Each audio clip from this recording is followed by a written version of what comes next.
안녕하세요. 크리스천 영상학교로 운영하는 신목사입니다. 오늘은 앞이 칠흑같이 캄캄할 때 어떻게 살아야 하는가 하는 제목을 한번 생각해 보겠습니다. 제가 35년 전에 막대한 대출을 얻어 시작한 사업이 쫄딱 망해서 인생이 무지막지하게 떠내려갔을 때가 생각나요. 온갖 허드렛 일을 마다하지 않고 짜장면 배달에 재래시장에 계란빵을 구워 팔았지만 이미 엎어진 인생은 다시 회복되지 않았습니다. 그렇게 10여 년을 떠내려가자 팔에 힘이 풀려 살아갈 동력을 잃어버리고 낚시터를 전전하며 세월을 보내고 있었어요. 그때 제 나이가 막 40대에 들어설 참이었는데, 말하자면 남들은 인생의 황금기를 보내고 있었는데 저는 극단적 선택을 하는 이들이 부럽기만 했습니다. 잠자리에 누울 때도 아침이 오지 않기를 소망했고 아침이 왔을 때는 눈을 뜨기가 너무 싫었습니다. 그래서 어느 초가을 어두워가는 낚시터에서 너무 일찍 끝난 인생을 붙들고 한없이 오열하며 하나님께 애걸복걸하며 딱 한 번이라도 기회를 달라고 매달렸습니다. 제 인생사를 듣고 어떤 생각이 드세요? 만약 당신도 과거에 저처럼 앞이 캄캄하여 도저히 살아갈 힘을 잃고 나동거려져 있다면 저처럼 하나님께 오열하며 불쌍히 여겨달라고 해보시지 않겠어요? 물론 끔찍한 고통과 슬픔 속에 마음이 다쳐서 도저히 하나님을 다시 쳐다보고 싶지도 않을지도 모릅니다.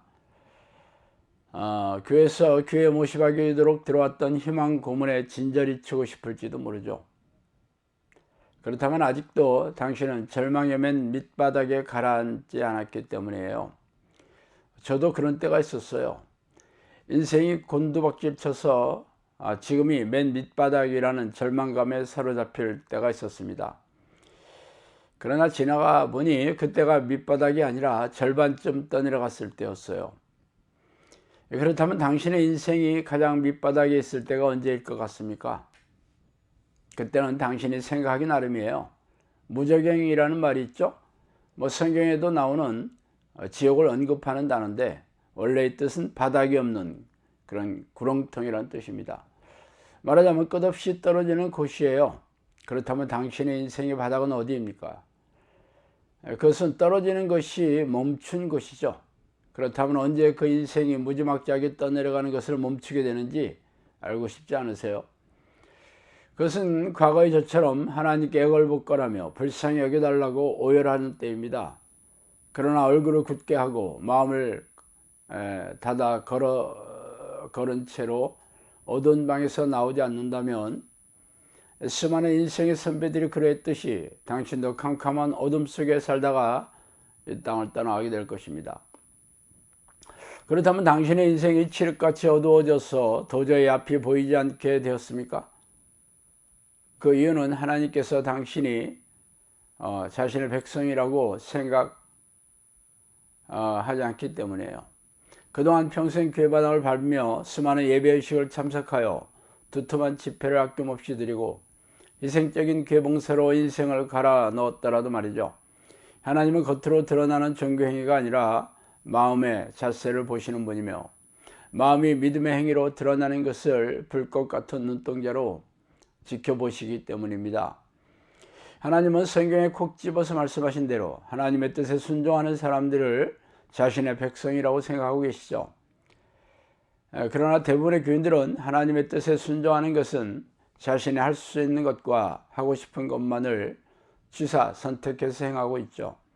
그리고는 교회에서 명령하는 예배 행위와 종교 행위를 무한 반복하고 있는 중입니다.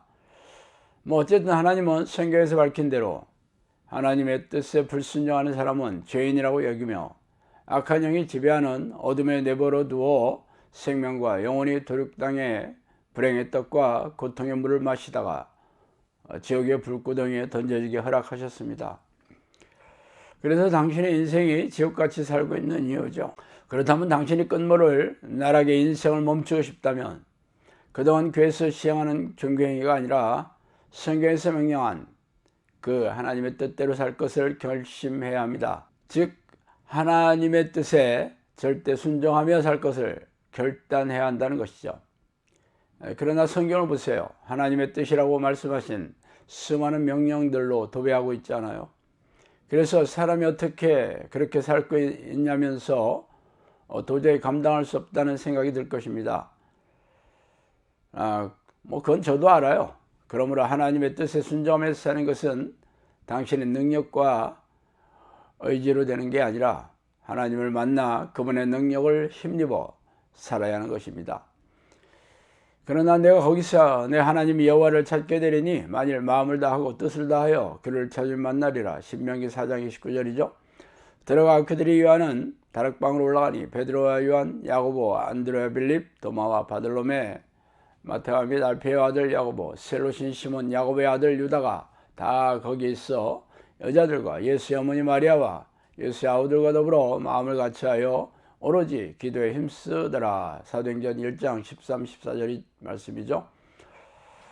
부패하고 완악한 이스라엘 백성들도 마음을 돌이켜 하나님을 찾으면 만나주시겠다고 하셨고 예수님이 승천하시면서 사도들과 제자들에게 간곡하게 명령하신 게 바로 성령을 찾으라는 유언이셨어요.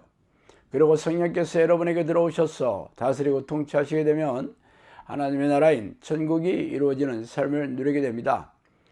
그때야 비로소 무정에서 떨어지는 인생이 끝이 나고 희망의 빛이 환하게 비치는 인생이 시작되는 것입니다. 저도 과거에 성경을 이잡듯이 뒤져서 하나님을 만나는 기도의 방식을 알아냈고 하나님을 부르는 기도를 시작했습니다. 물론 적지 않은 세월이 흐르긴 했지만 성령께서 찾아오셔서 제 인생의 모든 문제를 말끔하게 해결해 주셨고 지금은 세계문이 열려 인생의 짐을 지고 눈물의 앞을 가리는 불행한 영혼들을 보내주셔서 그들에게 하나님을 만나는 기도의 습관을 들이는 기도 훈련 사역을 하고 있습니다. 그래서 그들도 저처럼 육체의 고통이 그치고 삶의 문제가 해결되며 가정이 회복되고 행복한 인생길로 들어서게 되었어요. 그러므로 당신의 인생이 캄캄하여 앞이 보이지 않는다면 기도하면서 하나님을 기다리시기 바랍니다. 물론 적지 않은 시간이 필요할지도 몰라요. 이는 평소에 기도하지 않는 육체를 쳐서 복종시키는 데 시간이 걸리기 때문이에요. 그러나 당신이 포기하지 않고 하나님의 이름을 간절히 부르는 기도의 습관을 들인다면 틀림없이 찾아와서 당신의 눈물을 닦아주시고 행복한 인생으로 인도해 주실 것입니다. 자, 오늘 여기까지 하겠습니다. 감사합니다.